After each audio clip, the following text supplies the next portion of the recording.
ආයිබෝන් යාළුවනේ සුබ දවසක්. ඉතින් මම අද අරන් ආවා IQ 166 වෙනි ගැටලුව. වයසාශ්‍රිත ගැටලුවක් තියෙන්නේ. කියනවා පද්මිනී ඉපදුනේ 1982 වර්ෂයේදී. ඇගේ දියණියක් වන ශානි ඇගේ අනික් දියණිය වන ටීනාට වඩා අවුරුදු 5ක් බාලයිලු. දැන් ඇයට ඉන්නවා දුවලා දෙන්නෙක් මේ පද්මිනීට.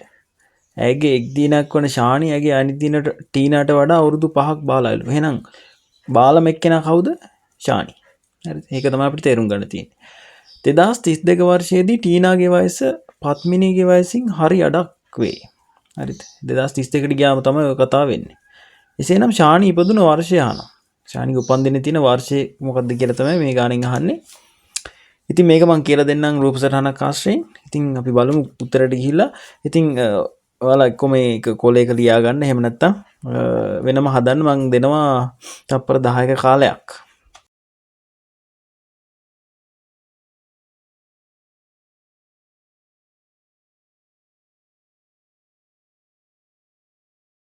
හරි දැන් අපි යමු පිළිතුරට.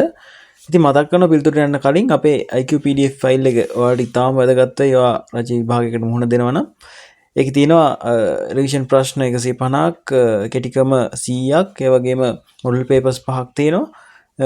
ඔක්කොම ප්‍රශ්න 520ක් තියෙනවා. ඉතින් රුපියල් 500ක් වෙනි මුදලට ඔයාලට මේක ලබා ගන්න පුළුවන්. 071 521 519ට WhatsApp පණිවිඩයක් දාලා මේ පේමන්ට් එක කරලා ඔයාලට මේක මෙලදී ගන්න පුළුවන් එකත් මතක් කරනවා. ඉතින් අපි යමු උත්තරේට. මෙහෙම ඉන්නවා. ඔන්න මේ මව පද්මිනී, ඒ වගේම පද්මිනී ඉපදිලා තියෙන්නේ 1982 දී. ඒකත් කියනවා. ඊට පස්සේ කවුද ඉන්නේ? ශානි ඉන්නවා. මං කියව ශානි බාලයා නේ. ශානි අර ටීනාට වඩා අවුරුදු 5ක් බාලයි. එහෙනම් ඔන්න ඉන්නවා ටීනා පොඩ්ඩක් ලොකුයි. හරි. එතකොට මම ශානි අවුරුදු 5ක් බාලා හින්දා මේ ඍණ 5යි කියලා දාගත්තා. හරි. එතකොට කියනවා 2032 වෙනකොට මේ පත්මිනීගේ වයසින් හරි අඩක්ලු ටීනා. හරිද? දැන් අපිට ඕනේ ශානිගේ උපන්දින හොයාගන්න. ඒකත් මතක තියාගන්න.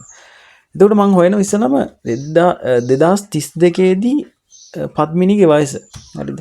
2032 දී ටීනාගේ වයස පත්මිනීගේ වයස මෙන් භාගයක් වෙනවලු. ඉස්සලම මම හොයනවා පත්මිනීගේ වයස. පත්මිනීගේ වයස හොයන්නේ 2032කින් 1982 අඩු කරන්න. එතකොට අපිට එනවා අවුරුදු 50ක්. එහෙනම් 2032 දී පත්මිනීට අවුරුදු 50ක් වෙනවා. 2032 දී ටීනා එහෙනම් පත්මිනීගේ වයසින් භාගයයි. එහෙනම් 2032 දී ටීනාට 25යි අවුරුදු. එහෙනම් ශානිගේ වයස හොයාගන්න පුළුවන් 2032 දී. කොහොමද හොයන්නේ? ශානි ටීනාට වඩා අවුරුදු 5ක් බාලයි. ඒක නිසා ටීනාගේ වයසින් තව 5ක් අඩු කරන්න. එතකොට ශානිට ඇවිල්ලා අවුරුදු 20යි. ඔන්න 2032 දී ශානිට අවුරුදු 20යි. දැන් ඉතින් අපේ උපන්දින හොයාගන්න පුළුවන් එයාගේ ලේසියෙන්. කොහොමද කරන්නේ? 2032කින් එයාගේ අවුරුදු ගාන අඩු කරන්න. එතකොට අපිට ඉපදුණු වර්ෂය එනවා. ඉපදුණු වර්ෂයේදී වයස 0යි. ඒක නිසා 2032කින් වයස එයාගේ අඩු කරන්න. 2032කින් 20ක් අඩු කරන්න. එතකොට අපිට එනවා ශානිගේ උපන්දිනේ 2012 වර්ෂයේ තමයි ඉදිරියට තියෙන්නේ. ඉතින් සුබ දවසක්.